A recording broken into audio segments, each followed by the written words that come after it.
ಆತ್ಮೀಯ ಆರೋಗ್ಯಾರ್ಥಿಗಳಿಗೆ ಸ್ವಾಗತ. ಇವತ್ತಿನ ವಿಚಾರ ಆಯುರ್ವೇದದ ಬಗ್ಗೆ. ಆಯುರ್ವೇದ ಎಂದರೇನು, ಆಯುರ್ವೇದದ ಉತ್ಪತ್ತಿ ಹೇಗಾಯಿತು, ಆಯುರ್ವೇದದ ಮೂಲ ಎಲ್ಲಿಂದ, ಆಯುರ್ವೇದದ ಮಹತ್ವ, ಅದರಲ್ಲೂ ಈ ಆಧುನಿಕ ಜಗತ್ತಿಗೆ ಆಯುರ್ವೇದದ ಮಹತ್ವ, ಈ ಎಲ್ಲ ವಿಚಾರಗಳ ಬಗ್ಗೆ ನಾವು ಇವತ್ತು ತಿಳಿತಾ ಹೋಗೋಣ. ಆರೋಗ್ಯಾರ್ಥಿಗಳು ಅಂತಂದರೆ ಆರೋಗ್ಯವನ್ನು ಬಯಸುವಂಥವರು, ವಿದ್ಯಾರ್ಥಿಗಳು ಅಂದರೆ ವಿದ್ಯೆಯನ್ನು ಬಯಸುವಂಥವರು ಅಂತ. ಹಾಗಾಗಿ ನಾನು ರೋಗಿಗಳು ಅಂತ ಸಹಜವಾಗಿ ಯಾರನ್ನೂ ನಾನು ಕರೆಯೋಕ್ಕೆ ಇಷ್ಟಪಡಲ್ಲ, ಆರೋಗ್ಯಾರ್ಥಿಗಳು ಅಂತಲೇ ಬೋಧಿಸೋಕ್ಕೆ ಇಷ್ಟಪಡ್ತೀನಿ. ಆಯುರ್ವೇದ ಇದು ನಮ್ಮ ಭಾರತೀಯ ವೈದ್ಯ ಪದ್ಧತಿ, ನಮ್ಮ ಅಖಂಡ ಭಾರತದ ವೈದ್ಯ ಪದ್ಧತಿ. ಇದು ಎಲ್ಲ ವೈದ್ಯ ಪದ್ಧತಿಗಳ ತಾಯಿ ಬೇರಿದ್ದಂಗೆ.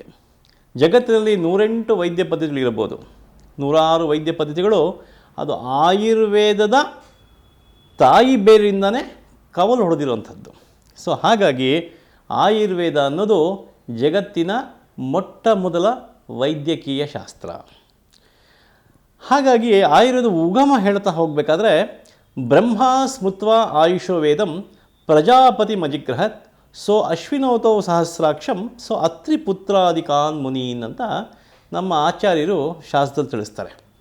ಏನಂತಂದರೆ ಬ್ರಹ್ಮ ಸ್ಮೃತ್ವ ಆಯುಷೋ ವೇದಂ ಅಂದರೆ ಬ್ರಹ್ಮನಿಗೂ ಅದು ಜ್ಞಾಪಿಸ್ಕೊಂಡ, ಬ್ರಹ್ಮನಿಗೂ ಅನಾದಿಯಾಗಿರುವಂಥದ್ದು.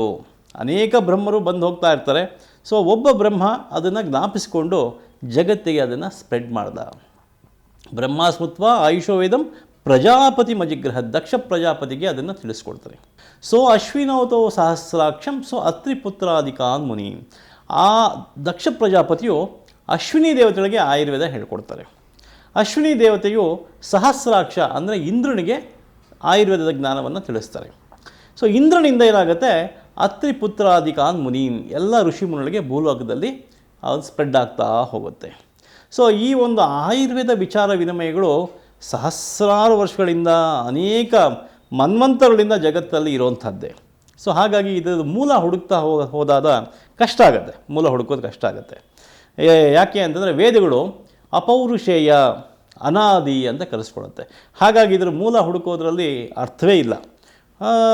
ಸಾವಿರಾರು ವರ್ಷಗಳು ಅಂತಂದರೆ ಈ ಒಂದು ಯುಗದಲ್ಲಿ ಇರುತ್ತೆ, ಕಲಿಯುಗದಲ್ಲಿ ಇರ್ಬೋದು, ಇದೆ, ದ್ವಾಪರದಲ್ಲಿದೆ. ಎಲ್ಲೆಲ್ಲಿ ಮನುಷ್ಯ ಇದ್ದ, ಎಲ್ಲೆಲ್ಲಿ ಜೀವಜಂತುಗಳು ಜಗತ್ತಲ್ಲಿ ಉಗಮ ಆಯಿತು, ಆವಾಗಿಂದನೂ ಆಯುರ್ವೇದ ಇರುವಂಥದ್ದೇ. ಇನ್ನು ಸಿಂಪಲ್ಲಾಗಿ ಆಯುಹು ಪ್ಲಸ್ ವೇದ, ಈ ಒಂದು 2 ಪದದಿಂದ ಆಯುರ್ವೇದ ಅನ್ನೋದಾಗಿದೆ. ಆಯುರ್ವೇದ ಅಂತಂದರೆ ಆಯುಹು ಅಂದರೆ ಜೀವನ, ಶರೀರೇಂದ್ರಿಯ ಸತ್ವಾತ್ಮ ಸಂಯೋಗೋ ಧಾರಿ ಜೀವಿತಂ ನಿತ್ಯಗಶ್ಚಾನುಬಂಧಶ್ಚ ಪರ್ಯಾಯಿ ಆಯುರುಚ್ಯತೆ ಅಂತೆ ಶಾಸ್ತ್ರ. ಅಂದರೆ ಆಯು ಅಂದರೆ ಜೀವನ. ಅದು ದೇಹದಲ್ಲಿ ಏನೇನಿದೆ ನಮ್ಮ ದೇಹದಲ್ಲಿ ಅಂತಂದರೆ ಶರೀರ, ಇಂದ್ರಿಯ, ಸತ್ವ, ಆತ್ಮ. ಶರೀರ ಅಂದರೆ ಈ ಭೌತಿಕ ಶರೀರ. ಇಂದ್ರಿಯ ಅಂತಂದರೆ ಜ್ಞಾನೇಂದ್ರಿಯಗಳು ಮತ್ತು ಕರ್ಮೇಂದ್ರಿಯಗಳು, 5+5. ತದನಂತರ ಸತ್ವ ಅಂತಂದರೆ ಉಭಯೇಂದ್ರಿಯವಾಗಿರುವಂಥ ಮನಸ್ಸು. ತದನಂತರ ಆತ್ಮ. ಆತ್ಮ ನಮಗೆಲ್ಲ ಗೊತ್ತೇ ಇದೆ, ಅಂತರಾತ್ಮ ಅಥವಾ ಜೀವಾತ್ಮ ಅಂತ. ಆತ್ಮ ಇಲ್ಲದೆ ಜಗತ್ತಲ್ಲಿ ಏನು ನಡೆಯೋದು ಇಲ್ಲ. ಹಾಗಾಗಿ ದೇಹಕ್ಕೆ ಆತ್ಮ ಹೇಗೆ ಮುಖ್ಯನೋ, ಜಗತ್ತು ಕೂಡ ಯಾವುದೋ ಒಂದು ಆತ್ಮ ಅಥವಾ ಪರಮಾತ್ಮನ ಮುಖಾಂತರ ನಡೀತಾ ಇದೆ ಅಂತ ನಾವು ಅರ್ಥ ಮಾಡ್ಕೋಬೋದು. ಇವೆಲ್ಲವೂ ಇದ್ದಾಗ ಈ ಒಂದು ಚಲನ ಅಥವಾ ಈ ಒಂದು ಕ್ರಿಯಾಶಾರೀರ ಉತ್ಪತ್ತಿ ಆಗುತ್ತೆ. ಕ್ರಿಯೆಗಳು, ಶರೀರದಲ್ಲಿ ನಡೆಯುವಂಥ ಕ್ರಿಯೆಗಳು, ಇದರ ಒಂದು ವಿಜ್ಞಾನ. ವೇದ ಅಂತಂದರೆ ಶಾಸ್ತ್ರ ಅಥವಾ ವಿಜ್ಞಾನ ಅಂತ ಕರೆಸ್ಕೊಳ್ಳುತ್ತೆ. ಈ ಒಂದು ಜೀವನ ಶಾಸ್ತ್ರ ಅಥವಾ ಬದುಕಿನ ಶಾಸ್ತ್ರ, ನಾವು ಹೇಗೆ ನಡ್ಕೋಬೇಕು, ಜೀವನದಲ್ಲಿ ಹೇಗಿರಬೇಕು, ನಮ್ಮ ಆರೋಗ್ಯವನ್ನು ಯಾವ ರೀತಿ ಕಾಪಾಡ್ಕೋಬೇಕು ಅನ್ನೋದ್ರ ಬಗ್ಗೆ ತಿಳಿಸ್ತಾ ಹೋಗುತ್ತೆ.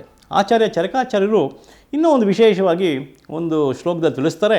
ಹಿತಾಹಿತಂ ಸುಖಂ ದುಃಖಂ ಆಯುಸ್ತಸ್ಯ ಹಿತಾಹಿತಂ ಮಾನಂಚ ತಚ್ಚ ಯತ್ರೋಕ್ತಂ ಆಯುರ್ವೇದ ಸೌಚ್ಯತೆ ಅಂತ ತಿಳಿಸ್ತಾರೆ. ಅರ್ಥ, ಹಿತಾಹಿತಂ ಸುಖಂ ದುಃಖಂ ಆಯುಸ್ತಸ್ಯ ಹಿತಾಹಿತಂ ಮಾನಂಚ ತಚ್ಚ ಯತ್ರೋಕ್ತಂ ಆಯುರ್ವೇದ ಸೌಚ್ಯತೆ.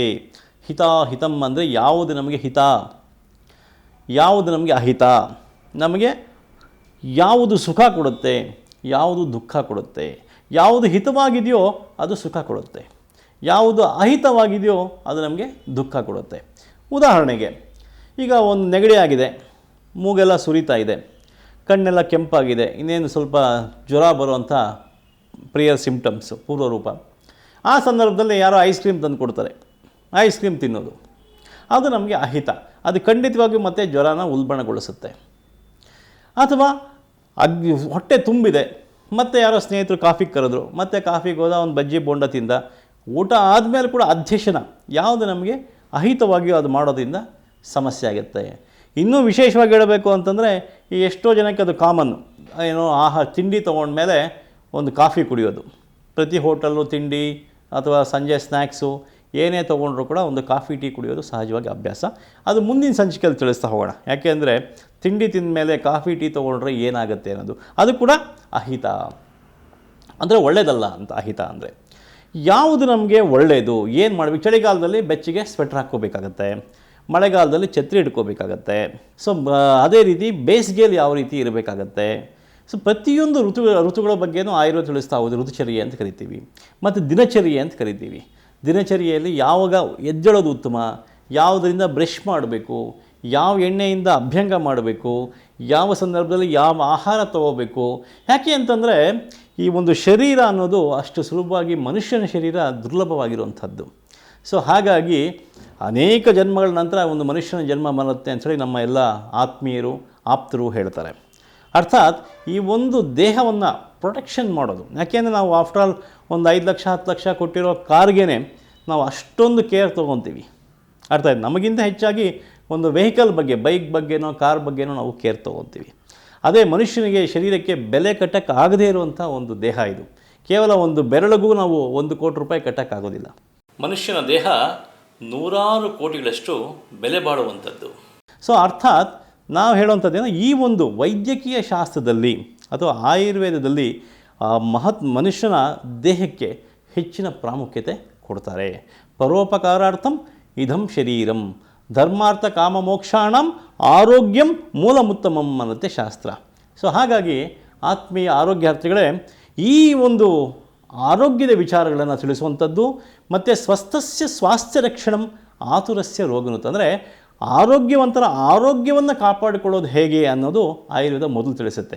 ಆಮೇಲೆ ಕಾಯಿಲೆ ಬಂದಾಗ 100 ಔಷಧಿಗಳು ಇರೋವಂಥದ್ದೇ. ಆದ್ದರಿಂದ ಈ ಒಂದು ಜೀವನಶಾಸ್ತ್ರ ಅಂದರೆ ಹೇಗೆ ನಾವು ಉತ್ತಮವಾಗಿ ಬದುಕಬೇಕು, ಹೇಗೆ ಶತಾಯುಷ್ಗಳಾಗಿ ಆರೋಗ್ಯವಂತರಾಗಿರಬೇಕು, 100 ವರ್ಷ ಗಟ್ಟಿಮುಟ್ಟಿಯಾಗಿರೋದು ಅಂತಂದರೆ ಇದು ದೊಡ್ಡ ಸಾಧನೆ. ಸೊ ಹೆಲ್ತ್ ಈಸ್ ವೆಲ್ತ್, ಅಥವಾ health is only wealth. So ಹಾಗಾಗಿ ಆರೋಗ್ಯವೇ ಭಾಗ್ಯ. ಆದ್ದರಿಂದ ನಾವು ಸದಾಕಾಲ ನಮ್ಮ ಆರೋಗ್ಯದ ಬಗ್ಗೆ ಎಚ್ಚರಿಕೆ ವಹಿಸ್ತಾ ಇರಬೇಕಾಗತ್ತೆ. ಈ ಎಲ್ಲ ವಿಚಾರಗಳನ್ನು ಕೂಲಂಕುಷವಾಗಿ ತಿಳಿಸುವಂಥದ್ದೇ ಆಯುರ್ವೇದ. ಸೊ ಮುಂದಿನ ಸಂಚಿಕೆಯಲ್ಲಿ ನಾವು ಆಯುರ್ವೇದದ ಉಳಿದ ಮಹತ್ವಗಳನ್ನು ತಿಳಿತಾ ಹೋಗೋಣ. ಎಲ್ರಿಗೂ ನಮಸ್ಕಾರ.